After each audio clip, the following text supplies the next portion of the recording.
Our competition is now up to win a copy of The Dark Side Detective, so stick around to the end of this video to find out who won.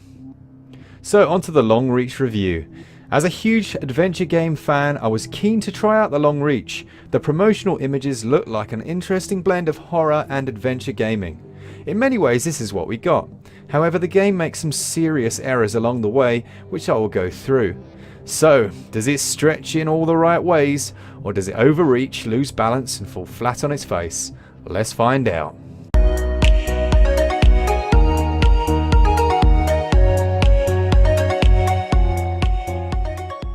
The story begins with a precursor character's journey. I still think the best way to start any tale is a train journey a la Half-Life, but here you're placed into a sudden, unexpected life and death scenario. I'm talking a creepy guy having a fit on the floor in front of a creepy convenience store. Your lethargic, nonchalant character runs to help when all hell breaks loose.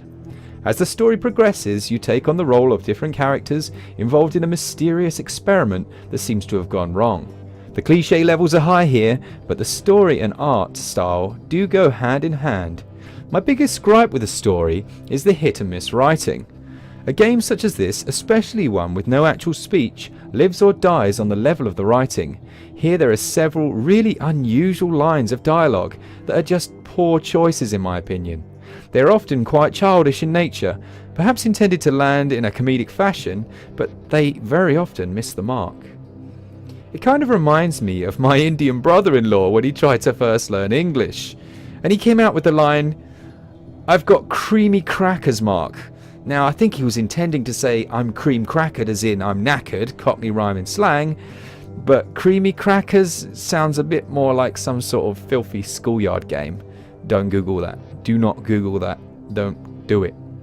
What this ends up doing is to undermine the story the developers are trying to provide by jarring you with some odd sentences. They will make you stop and say, what the heck is this person saying?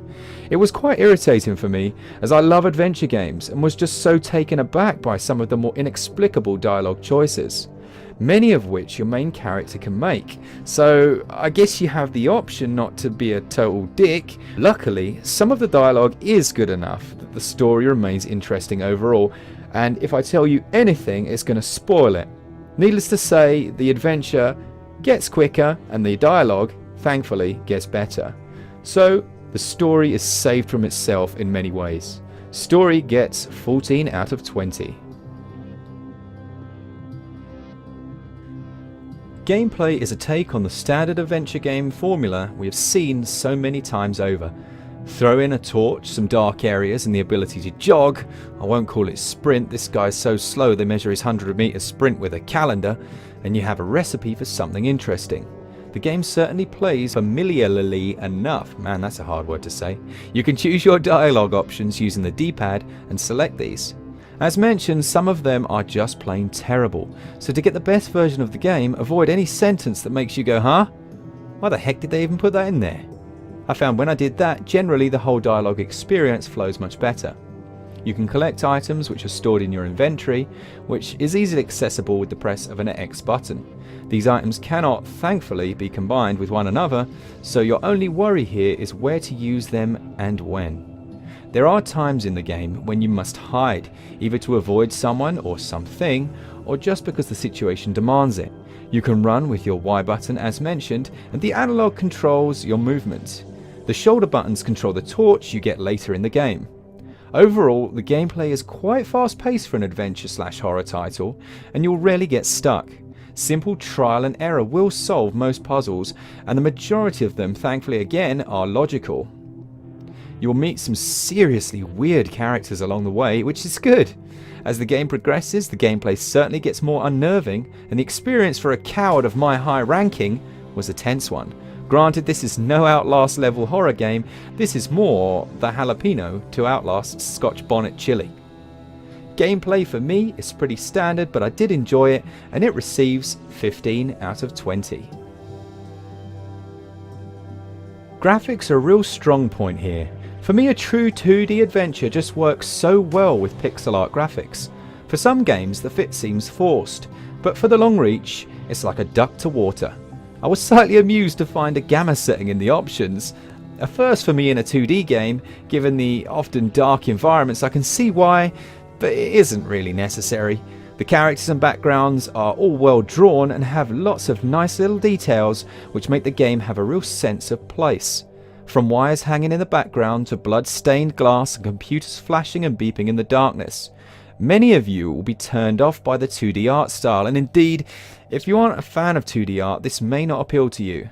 However, for me, they did a good job here and stayed true to the idea that sometimes less is more. Graphics receives a not too shabby 14 out of 20. Next we look at sound, and sound and music here is a mixed bag. I remember watching a review of The Last Station from our friends over at SwitchUp, and Jordan mentioned that there just wasn't enough music in the game. The Long Reach has exactly the same problem. When trying to create suspense and atmosphere, music and sound are integral. Here you will often go quite a while with neither of these elements, and that was a real shame. Exactly as Jordan found in the game mentioned, the sound and music when playing are lovely. So quite why this decision was made early on in the game eludes me. There's nothing like hearing the hideous howls of voices in the darkness to build suspense, only to leave the area to total silence for the next 5 minutes and lose that sense of horror. A shame for sure. Now later in the game the sounds and music seems to wake up and becomes more consistent, perhaps intentionally, perhaps not. For me, particularly in early game, they missed the mark with audio. It could have been amazing.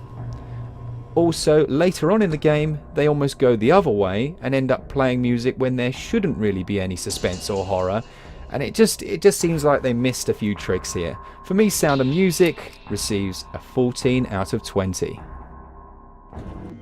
On to our final category, and that's value. And for many of you, this is one of the most important. Judging the value of an adventure game is never easy. That being said, this is not the longest experience ever, and the fact that the puzzles don't require inventory combination means you're going to blast through some sections. The game tells an interesting tale and does so well enough. If you like the look of this one, definitely consider picking it up, as I think what you see is kind of what you get with this. It is a solid adventure that breaks no new ground, but has some nice quirks of its own. Playing as several characters and learning their stories is always fun. There are some twists and turns in the plots that will take you by surprise, and the game does justice to some of its inspirations. Just don't expect to be replaying this one over and over. But that is the way with adventure games for the most part, like with any good novel or film. You may well come back to it in a year's time, in 2 years, just to repeat that story, and it is, well, it's good enough to do that. For me, value receives 14 out of 20. On to the final verdict, and the Long Reach, it looks cool, it plays well, and only occasionally annoyed me with some childish dialogue choices. These, thankfully, were optional, and overall the game was a fun experience. It receives a SwitchUp score of 71%. Again, another solid adventure title on Switch. What do you mean Switch has no games? Switch has over 700 games. Get out. Well done to the strategy for his winning answer, which was Kirby's Return to Dreamland was one of the funniest and most enjoyable multiplayer experiences ever. The 4 characters each had their own unique moves and weapons. I loved Waddle Dee's spear, and the different copy abilities varied the traditional gameplay in platformers. The story was cute and silly, yet still had plot twists which legitimately shocks you, and it has an adorable art style which cutscenes show off beautifully. My best memory of video games is of me and my friends on the sofa with Pepsi and Doritos playing Return to Dreamland after school for 5 hours straight. I think most of us who have enjoyed games for several years will know how that feels, and the strategy, you must just made a great answer, and we'll pop the prize to you as soon as we can. Let us know in the comments strategy which region you would like, and enjoy your copy of The Dark Side Detective. Thanks again everyone, please make sure you like and subscribe, we'll have more competitions and game reviews coming up. Keep it Switch up. Bye!